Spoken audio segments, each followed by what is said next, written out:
গত জুমায় আমরা কবরের প্রসঙ্গে কথা বলেছি। কবরের জীবনটা শুরু হবে দাফন করার সাথে সাথেই।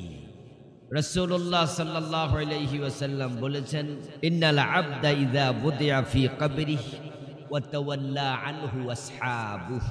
মানুষকে কবরে রাখা হয়, তারপর তার সঙ্গী সাথীরা যারা কবরস্থ করেছিল তারা তাকে মাটিতে রেখে কবরে মাটি সমান করে যখন প্রস্থান করে তখনই ফেরেশতা হাজির হয়ে যায়। ওয়া ইন্নাহু লায়াসমাউ কারআনি আলিহিম, এবং ফেরেশতা এসে তাকে যখন তুলে বসায় তখন সে তাদের চলে যাওয়ার জুতার শব্দ নিজের কানে শুনতে পায়। কি অর্থ দাঁড়ালো? আপন জনেরা অতি দূরেও পৌঁছে নাই, জুতার আওয়াজ শুনছে, এর মানে তারা কবরের পাশেই আছে, হয়তো সামান্য দূরে গিয়েছে। কবরে রাখার পরপরই ফেরেশতা এসে যাবে, নতুন জীবন শুরু হয়ে যাবে। প্রিয় নবীজি বলেছেন, আতাহু মালাকান আসওয়াদান আজরাকান, দুইজন ফেরেশতা আসবে, দেখতে নিকশ কালো, তাদের চোখগুলো একবারে নীল বর্ণের, অত্যন্ত ভয়ার্ত। ইউকালু লিআহাদিহিমাল মুনকার ওয়াল আখারু নাকির, একজনের নাম মুনকার আরেকজনের নাম হলো নাকির। কবরে দুজন ফেরেশতা আসবে, এটা হাদিস দ্বারা প্রমাণিত, অস্বীকার করার কোনো সুযোগ নাই। তারপরে এসে তাকে বসাবে। রাসূলুল্লাহ সাল্লাল্লাহু আলাইহি ওয়াসাল্লাম তাদের সূরতের বর্ণনায় আরো বলেছেন, আইউনুহুমা মিসলা কুদুরিন নুহাস, তাদের চোখের আকৃতি হলো বড় বড় তামার ডেগের মতো। রান্না বান্না করার জন্য বড় বড় তামার ডেগ ব্যবহার হয়। মুনকার নকিরের চোখের আকৃতি হবে এরকম তামার ডেগের মতো বড়। ওয়া আনিয়াবুহুমা মিসলু সয়াসিল বাকার, এবং তাদের দাঁত হবে গাভীর শিংয়ের মতো, শিংয়ের মতো বড় দাঁত। ওয়া সুওয়াতুহুমা মিসলুর রাআদ, এবং তাদের কণ্ঠস্বর হবে মেঘমালার গর্জনের মতো। মানে এক কঠিন অবস্থা। মানুষ কবরে একবারে দাফনের পরপরই এমন এক পরিস্থিতি শিকার হবে যেটা কল্পনাতীত। ঘুম থেকে জেগেই দেখবে এরকম আকৃতির দুজন লোক দাঁড়িয়ে আছে, তারা তার কাছে আসবে, এসে তাকে তারা বিভিন্ন রকমের প্রশ্ন করবে। কি প্রশ্ন করবে আমরা একটু পরে যাচ্ছি। এখন কবর, মানুষকে যখন কবরস্থ করা হবে, যারা কবর দেবে তারা কিছু দায় দায়িত্ব পালন করবে। রাসূলুল্লাহ সাল্লাল্লাহু আলাইহি ওয়াসাল্লাম বললেন যে কবরস্থ মানুষকে কবরে রাখার পরেই যেন তার আপনজনেরা তাড়াহুড়ো করে চলে না যায়। এটা প্রিয় নবীর সুন্নাহর খেলাফ। সাহাবীদের মাঝে কেউ কেউ আছেন যে উনারা ওসিয়ত করেছেন মৃত্যুর আগে, যে আমার মরার পরে আমার কবরের কাছে কিছুক্ষণ থাকিও। তাবি আব্দুর রহমান ইবনু শামাসা আমর ইবনু আস রাদিয়াল্লাহু তাআলা আনহু ওসিয়তকালে, মৃত্যুকালে ওসিয়ত বর্ণনা করছেন যে তিনি বলতেছেন, ইজা দাফানতুমুনি, যখন তোমরা আমাকে দাফন করবে, ফাকিমু হাওলা কবরি কদরা মা তুনহারু জাজুরুন ওয়া ইউকসামু লাহমুহা, তোমরা আমাকে দাফন করে তাড়াহুড়া করে চলে যেও না। আমার কবরের পাশে তোমরা একটি ওট জবে করে তার মাংস বন্টন করতে যতটুকু সময় লাগে অতটুকু সময় আমার কবরের পাশে তোমরা থেকো। হাত্তা আস্তানিসা বিকুম, আমি যেন অনুভব করতে পারি যে আমি একা নই, আমার সাথে কিছু লোক আছে। ওয়া আ'লামা মাযা উরাজিউ বিহি রুসুলা রাব্বি, এবং আমাকে কবরস্থ করার পরে যে ফেরেশতারা প্রশ্ন করবে আমি যেন প্রশ্নের জবাব দিতে পারি, দেওয়ার সময় আমি ভয় অনুভব না করি। তাই তোমরা চলে যেও না। কবর, মানুষকে কবরস্থ করার পরে চলে যাওয়া তাড়াহুড়া করে, এটা রাসূলের সুন্নাহ না। আল্লাহর নবীর সুন্নাহ ছিল ইযা ফারাগা আন দাফানিল মাইয়িত ওয়াকাফা আলাইহি, মাইয়িতকে দাফন করার পরে তিনি কবরের পাশে কিছুক্ষণ অবস্থান করতেন। ওয়াকালা লিআসহাবিহি ইস্তাগফিরু লিআখিকুম ওয়াসআলু লাহু আত-তাসবীত ফাইন্নাহু আল-আন ইউসআলু। প্রিয় নবীজি সাল্লাল্লাহু আলাইহি ওয়াসাল্লাম কবরের পাশে দাঁড়াতেন,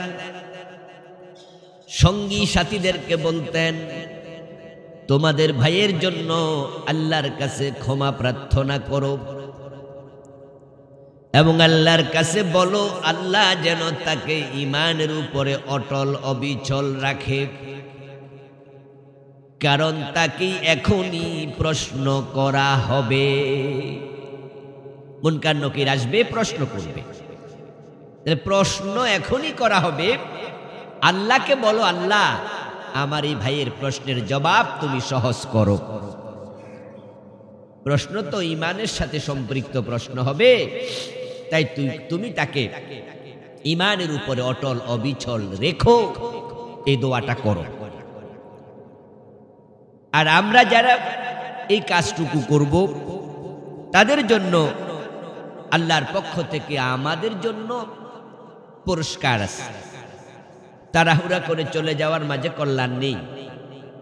প্রিয় নবীজি বলছেন মান সাল্লা আলা জানাজাতিন ফালাহু কিরাতুন ওয়া মান তাবিআহা হাত্তা ইউকদা দাফনুহা ফালাহু কিরাতান আহাদুহুমা আও আসগরুহুমা মিসলু উহুদ।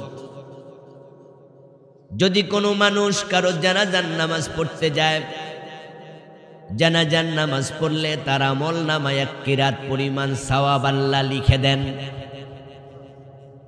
আর যিনি জানাজার নামাজ পড়ে চলে না গিয়ে থাকেন, তার দাফন কার্য সম্পাদন হওয়া পর্যন্ত অপেক্ষা করেন, তার আমল নামায় আল্লাহ 2 কিরাত সওয়াব লিখে দেন। 1 কিরাত মানি হলো উহুদ পাহাড়ের সমান বড়। সুবহানাল্লাহ। তাহলে যিনি মরে গেলেন তার জন্য দোয়া করলে তার লাভ, তার উপকার, দোয়া কবুল হলে তো বড় বিষয়। আর যারা থাকলেন তাদের জন্য লাভ হলো তারা উহুদ পাহাড় পরিমাণ অতিরিক্ত সওয়াব পেয়ে যাবেন। তাহলে দাফন করার নিয়ম সুন্নাহ অনুসরণ করা উচিত। দাফন করে আপনি কবরস্থ ব্যক্তিকে কবরে দিয়ে দৌড় মারবেন না, অপেক্ষা করবেন, দোয়া করবেন। আমাদের দেশে কিছু কিছু অঞ্চলে দোয়াটা আগে সেরা, সালাম ফিরাইয়া কয় হুজুর দোয়া করে দেন, তো সালাম ফিরাইয়া দোয়া করে দেয়। তখন দেখা যায় 80% লোকই চলে যায়, দোয়া হয়ে গেছে, কাম শেষ। এই চলে যাওয়ার কারণে মাইয়িত বঞ্চিত হলো তার প্রশ্নের জবাবের সময় যে দোয়াটা দরকার। রাসূলুল্লাহ যেটা বলতেন ওয়াসালু লাহু তাসবীত ইস্তাগফিরু লিআখিকুম, তোমাদের ভাইয়ের জন্য ক্ষমা চাও, ঈমানের অবিচলতা চাও। ফাইন্নাহু আল-আন ইউসআলু, তাকে এখন প্রশ্ন করা হবে। তো যারা চলে গেল তো তারা তো ওই সময় দোয়াটাই করলো না, এতে করে মাইয়িত বঞ্চিত হলো। আর জানাজার নামাজের সাথে সাথে সালাম ফিরানোর কারণে যারা চলে গেল তারা দাফন কাজ পর্যন্ত অপেক্ষা করলো না, 1 কিরাত সওয়াব থেকেও তারা বঞ্চিত হলো। আপনাদের কাছে আমি জানতে চাই, যারা এ তাড়াহুড়া করে চলে গেল তারা কি সবাই ব্যস্ত মানুষ ছিল? আসলে সবাই ব্যস্ত ছিল। অনেকে আছে যাইয়া বইয়া বইয়া চা দোকানে বিড়ি খেবে অথবা আড্ডা দিল, অথবা বাড়ি যায় বউ ছেলে মেয়ের সাথে গল্প গুজব করবে অথবা বিশ্রাম নেবে। সে কিন্তু এখানে আর আধা ঘন্টা 30 মিনিট থাকতে পারত। পারলে মৃত ব্যক্তি দোয়া পাইত আর সে 1 কিরাত সওয়াব পাইত। এই তাড়াহুড়ো প্রবণতা আমাদেরকে মৃত ব্যক্তি দোয়া থেকে বঞ্চিত করলো আর 1 কিরাত সওয়াব থেকে আমাদেরকে বঞ্চিত করলো। শোনেন, সুন্নাহর বাহিরে গেলেই সমস্যা। আমাদের জীবন আচার, আমাদের লাইফ স্টাইল, আমাদের পূর্ণাঙ্গ জীবন সাজানোর জন্য সুন্নাহর চেয়ে উত্তম কোন পন্থা নাই। সুন্নাহ এতটাই বিজ্ঞান ভিত্তিক এবং যৌক্তিক যে আপনি সুন্নাহ দ্বারা যা প্রমাণিত সেটা বুঝে না আসলেও চোখ বন্ধ করে গ্রহণ করুন, কারণ নিশ্চয়ই এর মাঝে কোনো না কোনো কল্যাণ আছে, যেটা আপনি হয়তো জানেন না। আর আমরা তো কত কিছুই জানি না। সুন্নাহ দ্বারা যা সাব্যস্ত এটাতে কল্যাণ থাকার পিছনে কারণ হলো আল্লাহর হাবিব নিজে থেকে কিছু বলেননি, নিজে থেকে কিছু করেননি। যা বলেছেন, যা করেছেন সবটাই আল্লাহর পাঠানো ওহী। মা ইয়ানতিকু আনিল হাওয়া ইন হুয়া ইল্লা ওয়াহয়ুন ইউহা। রাসূলুল্লাহ সাল্লাল্লাহু আলাইহি সাল্লাম ওহী কর্তৃক পরিচালিত ছিলেন, ওহী কর্তৃক নির্দেশিত ছিলেন।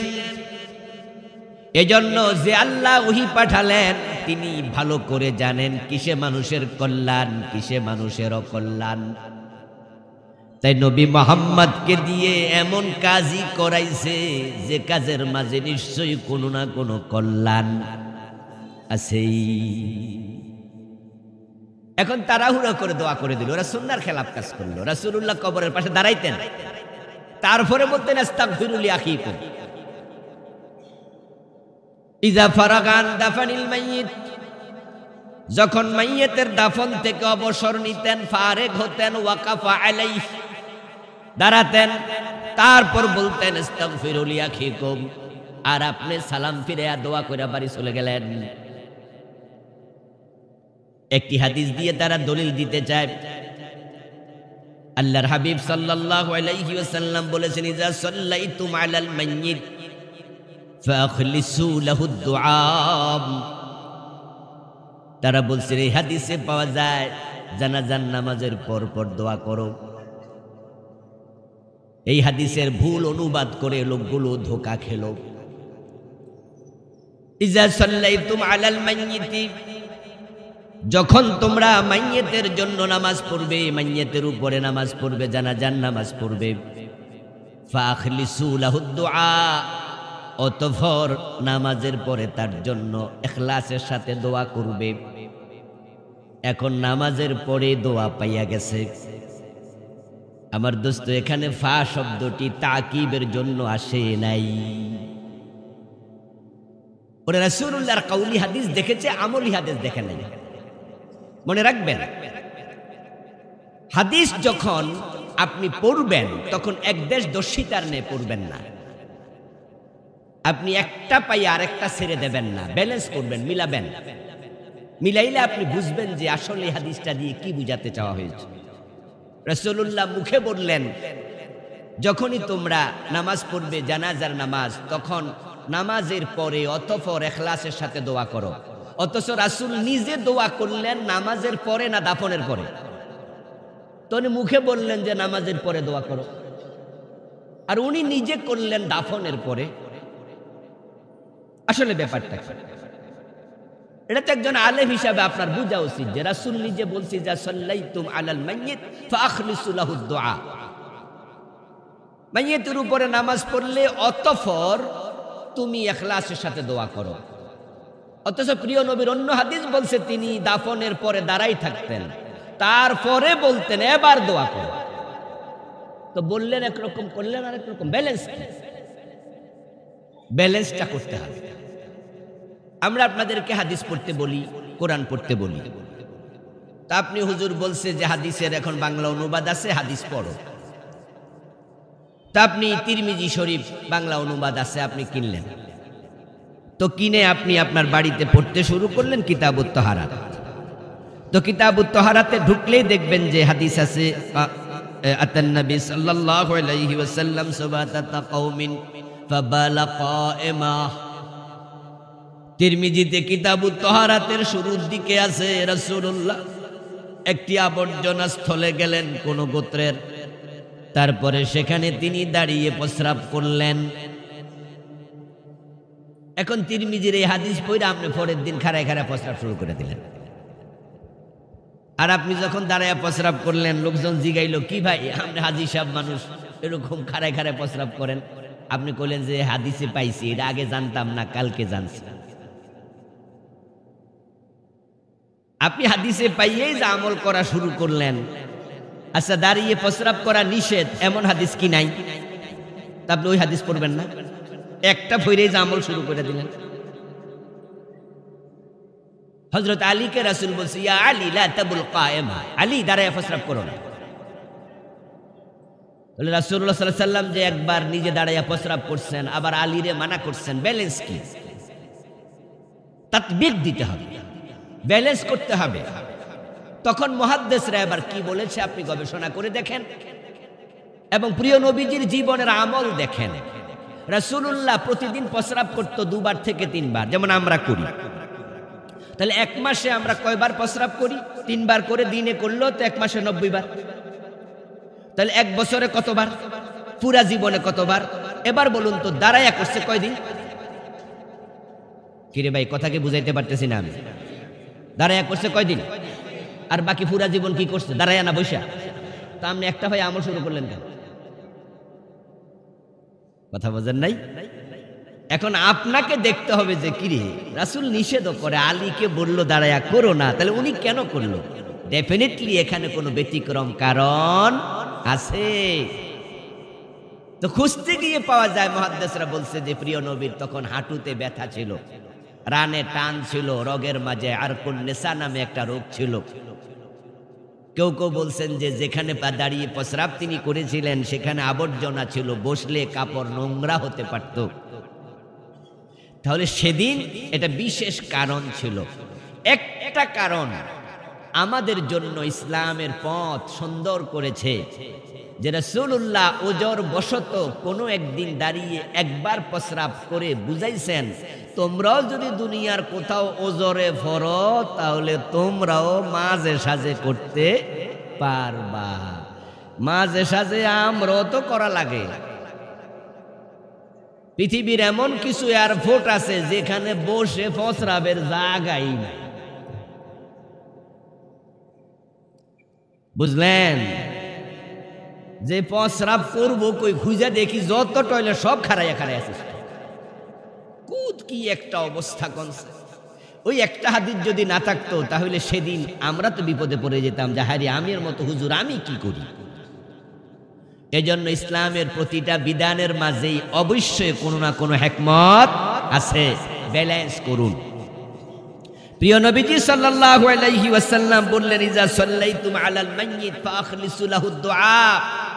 এখানে উনারা যে অনুবাদ করলো যে অতঃপর, আসলে এটা অতঃপরের জন্য আসেই নাই। একই শব্দ এক এক জায়গায় এক এক অর্থে আসে।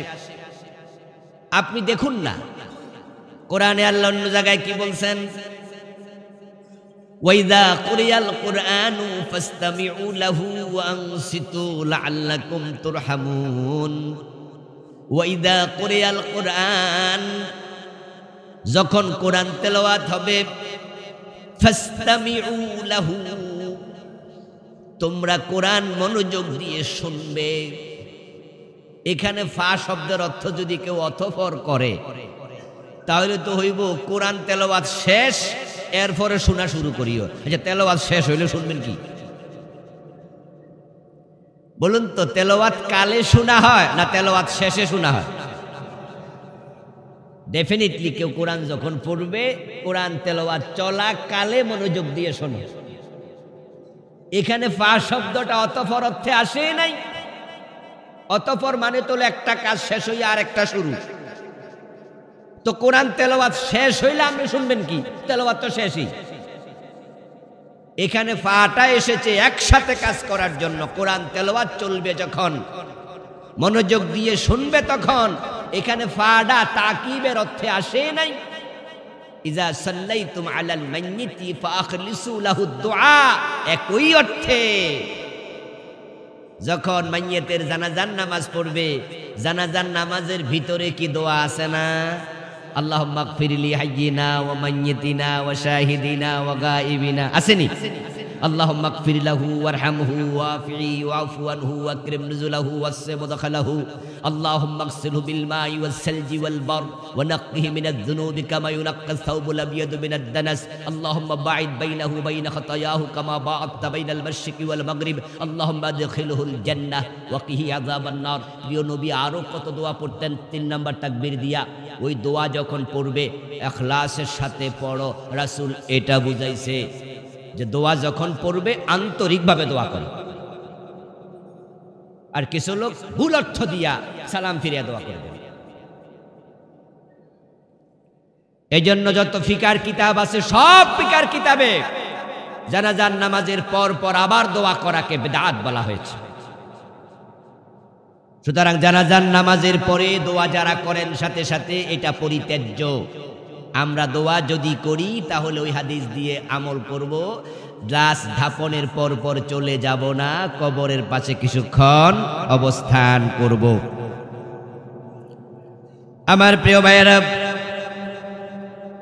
রাসূলুল্লাহ সাল্লাল্লাহু আলাইহি ওয়াসাল্লাম বলছেন, এবার তোমরা যখন ব্যক্তিকে কবর দিয়ে দেবে, মুনকার নকির আসবে, ফায়ুজলিসানিহি, এসে তাকে বসাবে। যখন তাকে বসাবে, قال رسول الله صلى الله عليه وسلم مسلت له الشمس عند غروبها, ওই লোক যখন চোখ মেলবে, শোয়া থেকে উঠে বসবে, তখনই সে দেখতে পাবে সূর্যটাকে আল্লাহ তাআলা ডুবন্ত অবস্থায় হাজির করেছে। সূর্য প্রায় ডুবু ডুবু, অর্থাৎ আসরের নামাজের শেষ ওয়াক্ত। রাতের 12টায় হোক, দিনের 12টায় হোক, যখনই আপনাকে দাফন করা হবে, কিন্তু কবরে আপনি জেগে দেখবেন সূর্য ডুবে যাচ্ছে। সূর্যকে ডুবন্ত অবস্থায় হাজির করবেন কে? এটা আল্লাহর কাজ। কারণ সূর্য কখন ডুববে, সূর্য কখন উঠবে, এগুলাতে কি মানুষের কোনো হাত আছে? দুনিয়ার মানুষ কেন, ফেরেশতার হাতও নেই। এটা সরাসরি আল্লাহ নিয়ন্ত্রণ করে। লা শামসু ইয়ামবাগি লাহা আন তুদরিকাল কামার ওয়ালাল লাইলু সাবিকুন নাহার। এগুলা নিজেরাও চলে না, এগুলো আল্লাহ নিজে চালায়। ওয়া কুল্লুন ফি ফালাকিন ইয়াসবাহুন, সবাই চলছে তার কক্ষে, কিন্তু তার পিছনে একজনের হাত আছে। তিনি কে? তার কথার বাহিরে সূর্য 1 সেকেন্ডও চলে না, নড়াচড়াও করে না। ওয়ালাহু আসলামা মান ফিস সামাওয়াতি ওয়াল আরদি তাওআ ওয়া কারহা। আমরা মানুষ, আমরা না নিজের মন মতো চলি। আল্লাহ কইছে সিনেমা হলে যাইও না, আমরা ঠিকই যাই। আল্লাহ বলছে সুদী ব্যাংকে যাইও না, আমরা ঠিকই সুদী ব্যাংকে অ্যাকাউন্ট করি।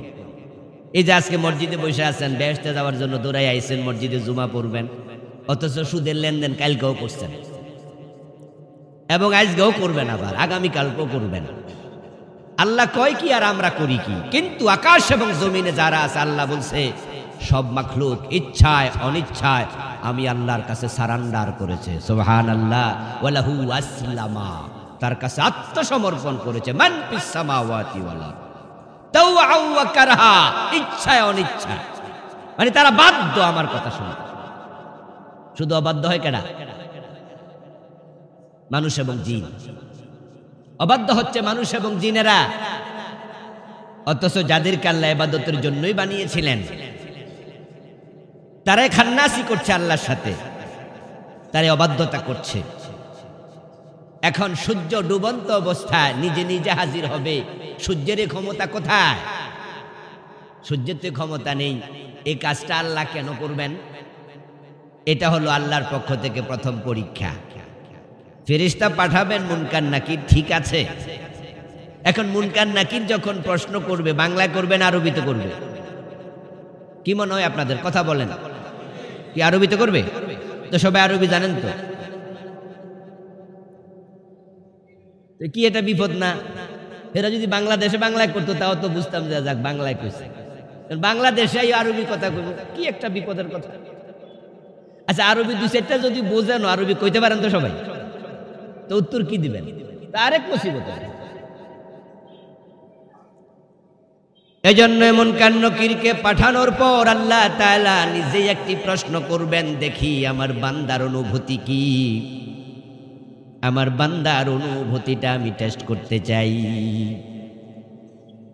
রাসূলুল্লাহ বলেন ফায়াজলিসু ওয়া ইয়ামসাহু আইনাইহি, ওই লোকটা শোয়া থেকে উঠে বসবে। ঘুমন্ত মানুষ ঘুম থেকে জেগে নিজের চোখ যেভাবে মুছে সেরকম চোখ মুছবে, চোখ মুছে দেখবে সূর্য ডুবে যাচ্ছে। তার তখন মনে পড়ে যাবে ঘুমিয়েছিলাম, আসরের নামাজ তো পড়ি নাই। এখন সূর্য যদি ডুবন্ত অবস্থায় থাকে তাহলে একজন নামাজি মানুষের কাছে ওই সময় নামাজের চেয়ে গুরুত্বপূর্ণ কাজ পৃথিবীতে আর একটাও নাই। আমরা যারা আলহামদুলিল্লাহ নিয়মিত নামাজ পড়ি, আমরা যদি এমন কোনোদিন হয়ে যায় যে আজকে জোহর পরে ঘুমালাম, কেউ ডাকও দিল না, কখন যে আজান হলো, নামাজের টাইম চলেই গেল, টেরই পেলাম না, হঠাৎ করে উঠে দেখি সূর্য ডুবে যাচ্ছে, আমরা যারা নামাজি মানুষ আমরা তো পাগলের মতো অস্থির হয়ে যাব। ইন্না লিল্লাহি ইন্না ইলাইহি রাজিউন। সূর্য ডুবে যাচ্ছে, আচর পড়ি নাই, ওযু করার জন্য আমরা দৌড় মারবো। পিছন দিয়ে যদি কেউ ডাকে, আমরা কারো ডাকে তখন সাড়া দেব না। মা বাবা ডাকলেও তো বলবো বাবা পরে পরে নামাজ পড়ি, নামাজের টাইম শেষ। মাও যদি বলে বাছা কথা আছে, বলবো যে মা পরে, আগে নামাজ পড়ি, সূর্য ডুবে যাচ্ছে। আমার কাছে আপনার কাছে নামাজি মানুষের কাছে ওই টাইমে দুনিয়ার কোনো কাজ, দুনিয়ার কোনো কথা কিচ্ছুর দাম নাই। নামাজ নামাজ আসর টাইম যায়। আল্লাহ তাআলা এই অনুভূতিটা টেস্ট করবে সূর্যকে ডুবন্ত অবস্থায় দিয়ে, দেখি বান্দা কি করে। সুবহানাল্লাহ পড়ে, দেখি বান্দা কি করে। ফেরেশতা আপনাকে তুলে বলবে মান রাব্বুক, প্রশ্ন শুরু। বিশাল গর্জনময় কণ্ঠস্বর, কালো আকৃতির ফেরেশতা, নীলাভ চক্ষুওয়ালা, ডেগের ন্যায় তার বড় বড় চোখ, বিশাল দেহ। আপনি তো এমনি বেড়ার ডরে অস্থির, বেড়ার ভয়ে অস্থির হয়ে যাবেন। দুজন দাঁড়ায় আছে, আপনারা জিজ্ঞাসা করছে মান রাব্বুক, আর আপনি চোখ মুছতে মুছতে তার কথায় কর্ণপাত না করে আপনি বলবেন দাউনি উসাল্লি, তোমাদের সাথে কথা বলার সময় নাই, আগে আমি আসরের নামাজ পড়ি। যখনই এই কথা বলবে তখনই আল্লাহ তাআলা এবার তার পরীক্ষা তাকে 5 নাম্বার দিয়ে দেবেন, যে আমি তোমার মুখ থেকে এটাই শুনতে চাইছিলাম। সুবহানাল্লাহ। এই কথা শুনে তো ফেরেশতারাও বলবে আরে কি আশ্চর্য মানুষ, এই যে নামাজ নামাজ করতেছে, আমরা জিগাই কি আর হে কয় কি। ফেরেশতারাও বুঝবে এই আল্লাহর বান্দা তো বড় নামাজি মানুষ, ভালো মানুষ। এবার ফেরেশতারা তাকে বলবে এটা বারজাখ, কবর, এখানে তোমার নামাজ এখন আর প্রয়োজন নাই, বরং আমাদের প্রশ্নের জবাব দাও, তুমি বলো মান রাব্বুকা। প্রশ্ন শুরু হয়ে গেল। আল্লাহ তাআলা কোরআন মাজিদে বলছেন ইউসাব্বিতুল্লাহুল্লাযীনা আমানু বিল কওলি সাবিতি ফিল হায়াতিদ দুনিয়া ওয়া ফিল আখিরাহ। দুনিয়াতে যাদেরকে আল্লাহ ঈমানের উপর অটল অবিচল রেখেছিলেন, তখন আল্লাহ নিজে কবরেও তাকে ঈমানের উপর অটল রেখে দেবেন।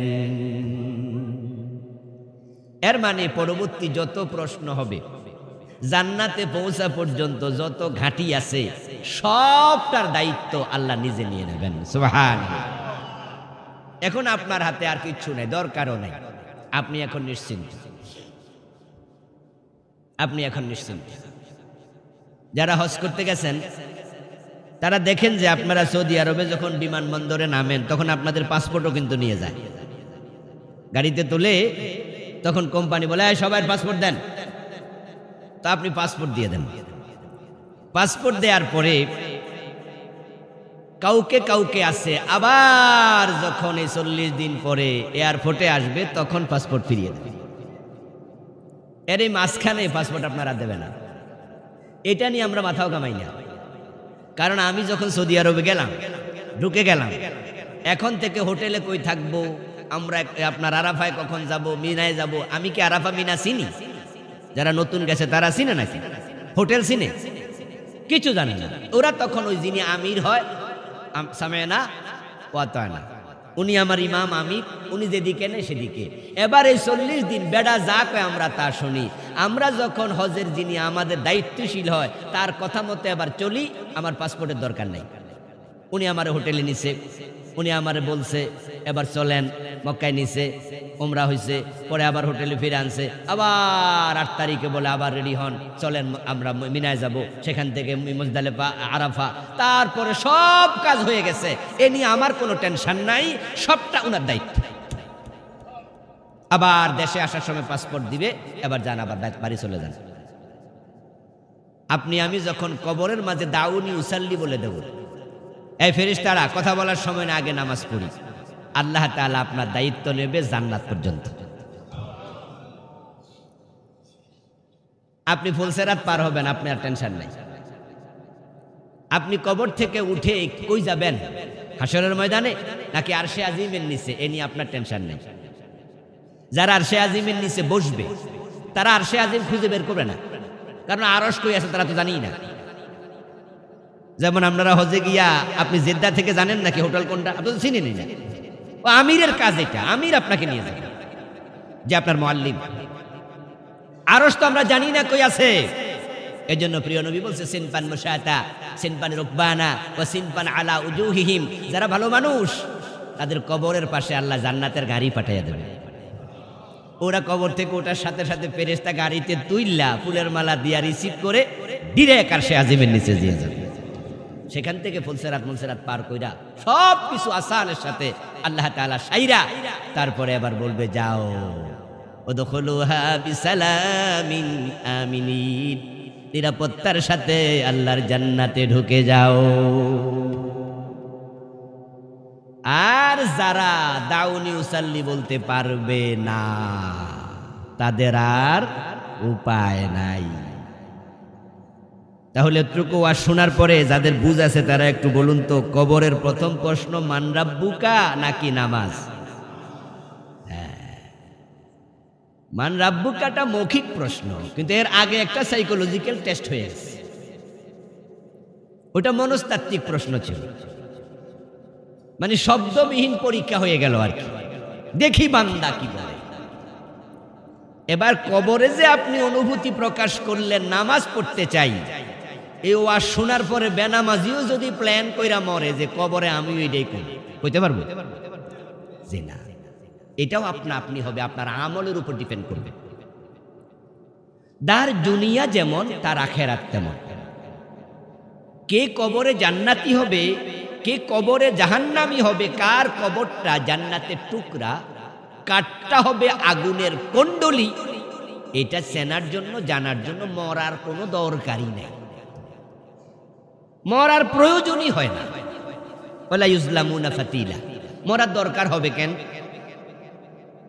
কারণ হচ্ছে আপনাকে যখন মৃত্যু দেবে তখনই তো ফেরেশতা 2 গ্রুপ, এক গ্রুপ জান্নাতি আর এক গ্রুপ কি, তো ভালো মানুষের কাছে কি জাহান্নামী ফেরেশতা আসবে? তা আপনার দুনিয়ার আমল যেমন আপনার আখিরাত হবে হুবহু তেমন। আবার একটা হজের উদাহরণ দেই, বুঝতে আরো সহজ হবে। এখানে অসংখ্য হাজী আছেন। আচ্ছা, আগামী বছরও তো বাংলাদেশ থেকে হজে যাবে লোকজন। হজের প্যাকেজ কি বাংলাদেশে একরকম রেট নাকি ভিন্ন ভিন্ন রকম? বলেন হাজী সাহেবরা বলেন, এক রেট না আলাদা? আচ্ছা আলাদা, যারা গেছেন তারা বুঝেছেন। আমরা যদি আপনাকে জিজ্ঞাসা করি, আপনি বললেন যে হুজুর দোয়া করেন আমি আগামীবার হজে যাব, তা আমি জিজ্ঞাসা করলাম আপনার প্যাকেজ কত, আপনি বললেন যে হুজুর 11 লাখ টাকা। আপনার সাথে আরেকজন বলল হুজুর আমিও কিন্তু হজে যাব, দোয়া করেন। আমি বললাম আপনার প্যাকেজ কত, বললেন 4.5 লাখ টাকা। এই কথাটার সাথে সাথেই আমি বুঝে ফেলবো যে 4.5 লাখ সে থাকবে কমপক্ষে কাবা শরীফ থেকে 1.5 মাইল দূরে, তার হোটেল হবে স্টারবিহীন, লিফট চালু থাকতেও পারে, আবার লিফট অর্ধেকাইয়া বন্ধ হইতে পারে। রুম থেকে বের হওয়ার পরে নামাজ ধরার জন্য কাবা পর্যন্ত না, আর মাঝামাঝি যাওয়ার পরে কামা শুরু হয়ে যেতে পারে। আর যার 11 লাখ টাকা প্যাকেজ, আমি বুঝবো তার রুমটা হবে কাবার একেবারেই সাথে, অর্থাৎ সে রুমেও জামাত পাবে। কাবার পাশে যে হোটেলগুলো আছে এগুলোর ভিতরে কিন্তু নামাজের অংশ জামাত হয়। মসজিদ আবু বকর, মসজিদ ওমর, এই দুটা তো সরাসরি হিলটন হোটেলের ভিতরে, এগুলো কাবার অংশ, আলাদা কোনো ইমামও নাই। মসজিদ আলাদা, মসজিদ আবু বকর, মসজিদ ওমর, ওটা কাবার অংশ হিসাবে ঘোষণা দিয়েছে। চমৎকার নামাজের ব্যবস্থা। তো যারা হিলটনে থাকে তারা ওখানে নামাজ পড়ে ফেলে, করিডোরে নামাজ হয়। 11 লাখ টাকা প্যাকেজ শুনলে বোঝা যায় 1 ক্লাস হোটেল হবে, খুব কাছাকাছি হবে, খাবার দাবার নিয়ে কোনো টেনশন হবে না। এবং এবারে লিফট থেকে নামার সময় লিফট বন্ধ হওয়ার সম্ভাবনা কম, যেহেতু সবকিছু অত্যাধুনিক। এর মানে প্যাকেজ যেমন হবে, পরবর্তীতে হোটেলটা টোটাল ম্যানেজমেন্ট তেমন হবে। আপনার আমল যেমন হবে, কবর তেমনই হবে। জোহরে আছে, আসরে নাই, মাগরিবে আছে, এশায় নাই। আজকে জুমায় আছে আর ওয়াক্তিয়া নামাজে বাকি নাই, আবার আগামী জুমায় আইব, এমন নামাজি কি আজকে এখানেও নাই দুই একজন? আগামী সপ্তাহ আবার দেখা হবে ইনশাআল্লাহ, মসজিদের সালাম দিয়ে যাইব, 1 সপ্তাহের জন্য বিদায়। আচ্ছা, এই বেডার কবর ভালো হবে আপনি ভাবেন কেমনে? এই বেডার কবর যে জাহান্নামের টুকরা হবে, এটার জন্য মরা দরকার কি? আমার বন্ধু, আসরের সময় মৃত্যু হলো, জোহর পড়েন নাই, দিনের 1:30 বাজে মৃত্যু হলো, 1টা বাজে মৃত্যু হলো, আজকে ফজরটাও পড়েন নাই। একজন বেনামাজির মৃত্যুর সময় জান্নাতি ফেরেশতা আসবে, এটা তো কল্পনা করাও ঠিক নয়। সুদ খেলে 73টা গুনাহ হয়, সবচেয়ে ছোটটা হলো নিজের মায়ের সাথে জেনা করা।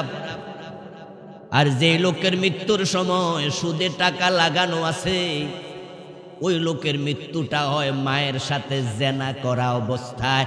তার মৃত্যু দেওয়ার জন্য জান্নাতের ফেরেশতা আসবে, কল্পনা করেন কেমনে?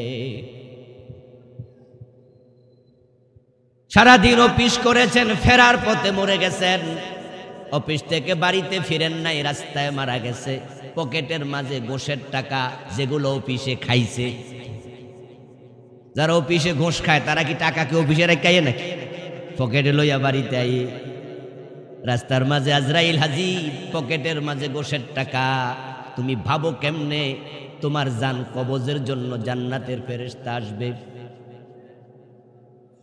আপনার আমার দুনিয়া হবে যেমন, এই আমলের সাথে আখেরাত নির্ভর করবে। যার যার আমল তার তার কবর। এখন আখেরাতে যদি উত্তম জায়গা চান, কবর জান্নাতের টুকরা বানাতে চান, আমলি জিন্দেগি ভালো করা দরকার আছে না নাই? দ্যাটস এনাফ, ওয়াজ আর লাগে না, এনাফ।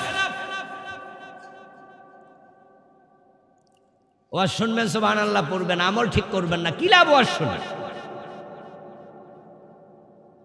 আমার দোস্ত, দাউনি উসাল্লি, সেই বলতে পারবে যে কখনো নামাজ কাজা করে না। নামাজের যে যন্ত্রণা, নামাজের যে ব্যথা, এটা সেই বোঝে যে কোনোদিন নামাজ কাজা করে না। যদি একদিন কখনো নামাজ কাজা হয়, সারাটা দিন অস্থির অস্থির করতে করতে কেটে যায়। আরে কি হলো আজকে, আজকে এটা হলো কি, আজকে নামাজটা মিস হয়ে গেল, কাজা হয়ে গেল। কি যে ব্যথা বিষে, বুঝিবে সে কিসে, কবু আসে বিষে ধ্বংসে নিজারে। সাপ যাকে বিষ দিয়েছে সেই ব্যথা বোঝে, পাশের জন বোঝে না। নামাজ কাজা হলে কত কষ্ট, তোমরা যারা বেনামাজি তারা বুঝবাই না। গল্প করতে করতে আসরের নামাজটা মিস করে ফেলে। ক্রিকেট খেলতে খেলতে, ফুটবল খেলতে খেলতে আসরের নামাজ শেষ। কত বড় হারামি, কত বড় জালেম। তো ফেরেশতা ওরে প্রশ্ন করবে, মান রাব্বুকা? সে দাউনি উসাল্লি বলবে না। তো না বলার কারণে আল্লাহ তাআলা পরবর্তী জবাব আর দিতেই পারবে না, কোনো সাহায্যই করবেন না। যে মানুষগুলো বলতে পারবে আমাকে নামাজের সময় দাও, এবার আল্লাহ সাহায্য করবে। ফেরেশতা প্রশ্ন করবেন মান রাব্বুক, এবার ফেরেশতার প্রশ্ন শুরু, বলো তোমার রব কে? ফায়াকুলুল মুমিনু রাব্বি আল্লাহ, মুমিনকে আল্লাহ বলার জন্য সুযোগ করে দেবেন। আরবি জানা লাগবে না, আল্লাহ শিখাইয়া দেবেন। সে আরবিতে জবাব দেবে আমার রব হলেন আল্লাহ। রবের সাথে সম্পর্ক বাড়াইয়া দেন। এই শব্দটা বড়ই গুরুত্বপূর্ণ, তাৎপর্যপূর্ণ, বড় সিগনিফিক্যান্ট পূর্ণ শব্দ রব। আমরা যখন দুনিয়াতে এসেছিলাম, আসার আগে আমাদের রুহগুলো ছিল রুহের জগতে, আর আলমে আরওয়াহ, সেখানে আমাদের সাথে আল্লাহর পরিচয় হয়েছিল। ঠিক ওই পরিচয়টা পুনরাবৃত্তি হবে আবার কবরে। মাঝখান দিয়া বিশাল ফাঁকা, মাঝখান দিয়া চলে গেছে লক্ষ কোটি বছর। রুহের জগতে আল্লাহ তাআলা বলেছিলেন আলাস্তু বি রাব্বিকুম, হ্যাঁ মানুষেরা, রুহেরা, আমি কি তোমাদের রব নই? কালু বালা, পবিত্র কোরআনে এসেছে, রুহেরা উত্তর দিয়েছিল হ্যাঁ হ্যাঁ আপনি রব। খেয়াল করেন, ওই রুহের জগতে কোথায় আমরা জানিও না সেটা কোথায় ছিল, সেখানে আমরা আল্লাহকে চিনেছিলাম রব হিসাবে। রব মানে প্রভু, মালিক, অধিকর্তা, অধিপতি, একচ্ছত্র সাবরেন্টির পাওয়ারওয়ালা, ল অফ সাবরেন্টি তার, সার্বভৌমত্বের মালিক। আমি সার্বভৌমত্বের মালিক, আমি অধিপতি, আমি রব। আপনি বলছেন জি ইয়েস, কিন্তু দুনিয়াতে এসে আপনি আবার ওই কথার উপর থাকলেন না। আপনার অধিপতিকে এলাকার নেতা, এখন সে যা বলে আপনি তা শোনেন। ওই নেতা বললে মানুষের মাথা ফাটে ফেলেন। ওই নেতা বলেছে আপনি চাঁদাবাজি করেন, ওই নেতা বলেছে প্রয়োজনে মার্ডার করে ফেলবেন। এখন আপনার রবের কথা আপনি মানেনই না। আপনার চাকরি আপনার রব, আপনার ব্যবসা আপনার রব। কে খাওয়ায়? মনে মনে কয়ে যে আমারটা আমি খাই, আমি চাকরি করি, আমি ব্যবসা করি। আপনি ভুলেই গেলেন যে আপনাকে আসলে কে খাওয়াইছে। মায়ের পেটে আপনি ছিলেন 9 মাস 10 দিন কম বেশি, সেখানে আপনি 4 মাস ছিলেন মরা, পরবর্তী 4-5 মাস ছিলেন জিন্দা। ওই 4-5 মাস যখন জিন্দা ছিলেন, মায়ের পেটে আপনার কোন চাকরি আপনারা খাওয়াইছে? ওই মায়ের পেটে যে জীবিত 4 মাস ছিলেন, 5 মাস ছিলেন, কোন ব্যবসা আপনারা খাওয়াইছে? আপনি যে ভাবছেন আপনার বাপে খাওয়ায়, আপনার নেতা আপনার চাকরি দিছে বিদায় এখন নেতার আনুগত্য করছেন, আল্লাহর আনুগত্য ভুলে গেলেন। ও মায়ের পেটে কোন নেতা খাওয়াইছে? তারপরে দুনিয়া এসে 2 বছর পর্যন্ত মায়ের বুকের দুধ চুষেছেন, 6 মাস তো দুনিয়ার খাবারই খান নাই, ওটা কোন চাকরি খাওয়াইছে? কিছুদিন পরে দাঁত উঠেছে, দুনিয়ার খাবার শুরু করলেন, এখন আবার বাবা খাওয়ায়। কয়দিন পরে লেখাপড়া করে চাকরি পেলেন, এখন সরকার খাওয়ায়। ব্যবসা শুরু করলেন, এখন চাকরিতে খাওয়ায়। সব সম্পর্ক আল্লাহর সাথে কেটাপ। মরার পরে এবার ফেরেশতা জিজ্ঞাসা করবে, বলো দেখি তোমার রব কে? এই মাঝখানে জীবনটা যদি রবের সাথে সম্পর্ক বিচ্ছিন্ন থাকে, আপনাকে বলতে বাধ্য করা হবে, বল আমি জানি না আমার রবকে। ফায়াকুলু হা হা লা আদরি, আমি জানি না। আলহামদুলিল্লাহ, আমরা কিছু মানুষ আছি যারা আমরা বলি যে আমাদের রব আল্লাহ, তিনি আমাদের খাওয়ান, তিনি পড়ান, তিনি অধিকর্তা, তিনি মালিক, তিনি অধিপতি, তিনি সব কিছু, সবটা তার, আমি শুধু তার গোলাম। তার কথার বাহিরে আমি চলি না।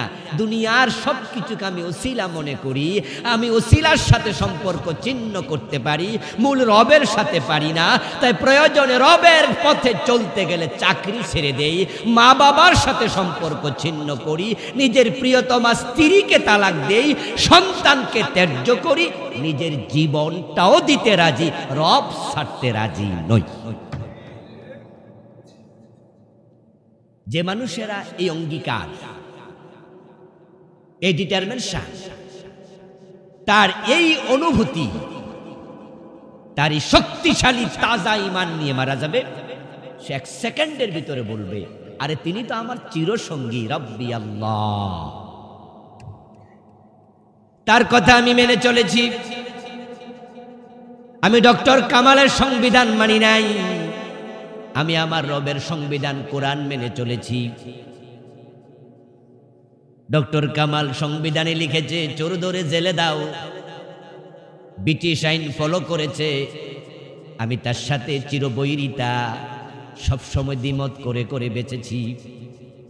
সংবিধানে লেখা ছিল মদ পান করলে জেলে দাও, আমি আমার নবীর আইন মেনেছি, মদ পান করলে 80 বেত দিতে হবে। দেশের চলমান আইনের সাথে বৈরিতা করেছি। সংবিধানে লেখা আছে জেনা করলে অভিযোগ হলে তাকে জেলে দাও, আর আমার আল্লাহর সংবিধানে লেখা আছে জেনা করলে অবিবাহিত 100 বেত দাও। নবী মুহাম্মদ বলেছে পাথর মেরে হত্যা করো। তাই দেশের সংবিধানের সিস্টেমের সাথে আমি বৈরিতা করেছি। এইভাবে আমার কোরআনের সাথে যা মিলে নাই, আমি তার সাথে দ্বিমত করতে করতে মরেছি। এজন্য দ্বিতীয় প্রশ্ন, আমার দিন উকা, আমরা জবাব দিয়ে দেব আমার দিন, আমার ধর্মের নাম ছিল ইসলাম। আমি ইসলাম ছাড়া কোনো আইন মানতে কখনো রাজি হই নাই। এই প্রশ্নের জবাবগুলো আপনি তখনই দিতে পারবেন যখন বাস্তবতার সাথে মিল থাকবে। অসংখ্য লোক ধরা পড়ে যাবে, বলবে হা হা লা আমি জানি না। প্রশ্ন হবে ওমান হাযার রাজুল আল্লাযী বুইসা ফীকুম ওয়া মা হাযার রাজুল।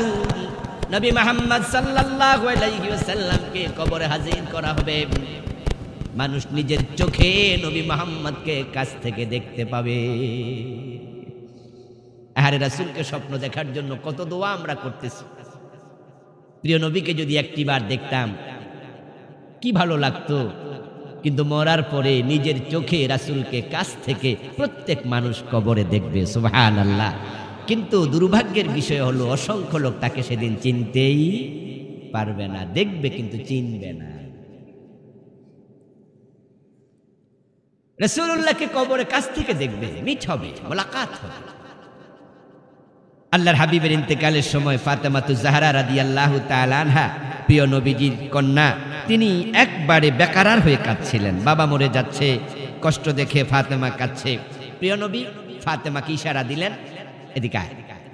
তো ফাতেমা রাসূলুল্লাহ সাল্লাল্লাহু আলাইহি সাল্লামের কথা শোনার জন্য একবারে রাসূলের মুখের কাছে কান নিলেন।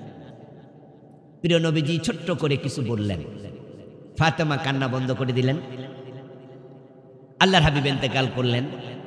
আয়েশা রাদিয়াল্লাহু তাআলা আনহা আল্লাহর হাবিবের ইন্তেকালের কিছুদিন পরে ফাতেমাকে বলছে, ফাতেমা ওই বিষয়টা আমি একটু জানতে চাই, কারণটা কি ছিল? তুমি তো খুব কান্নাকাটি করছিলে, কিন্তু প্রিয় নবীজি কানে কানে কিছু বললো আর তুমি আর কানলে না, কারণটা কি?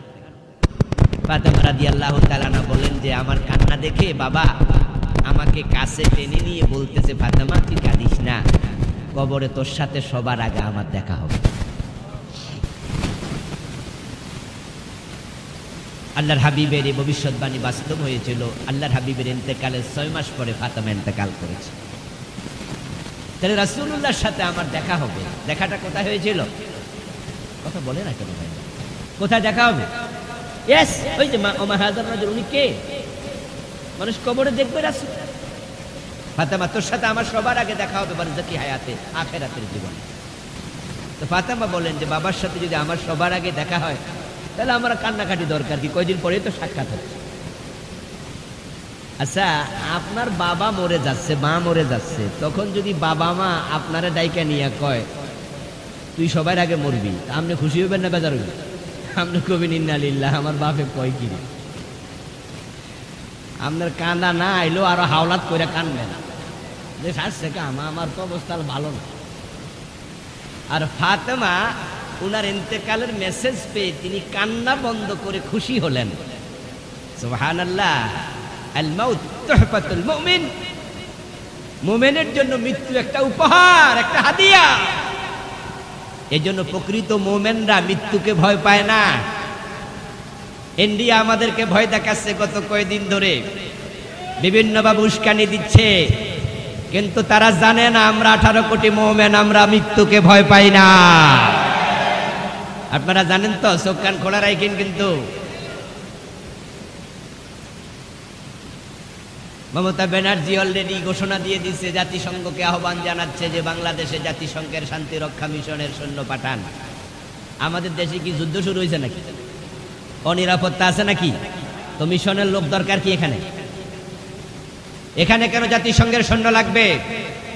এগুলো হচ্ছে আক্রমণের পরিবেশ তৈরি করা। অলরেডি মমতা ব্যানার্জির কথার সাথে সুরের সাথে সুর মিলিয়ে এনডিআর কেন্দ্রীয় সরকারও বলেছে দ্যাটস ওকে, আমরাও সেটা চাই। বাংলাদেশের সংখ্যালঘুদের নিরাপত্তার জন্য জাতিসংঘ যেন সৈন্য পাঠায়। কয়দিন পরে বলবে জাতিসংঘ সৈন্য পাঠাচ্ছে না, আমরা ইন্ডিয়া আমরাই পাঠালাম, হিন্দুদেরকে বাঁচাতে হবে।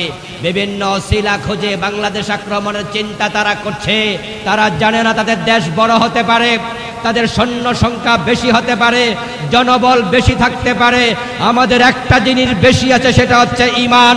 18 কোটি মুসলমান নারে তাকবীর ধ্বনিতে 36 কোটি হাত তুলে গজারির লাঠি হাতে নিলে ইন্ডিয়াকে পরাস্ত করা যাবে।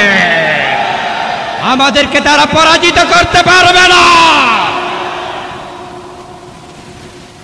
আমরা মৃত্যুকে পরোয়া করি না, আমরা মৃত্যু খুঁজে বেড়াই।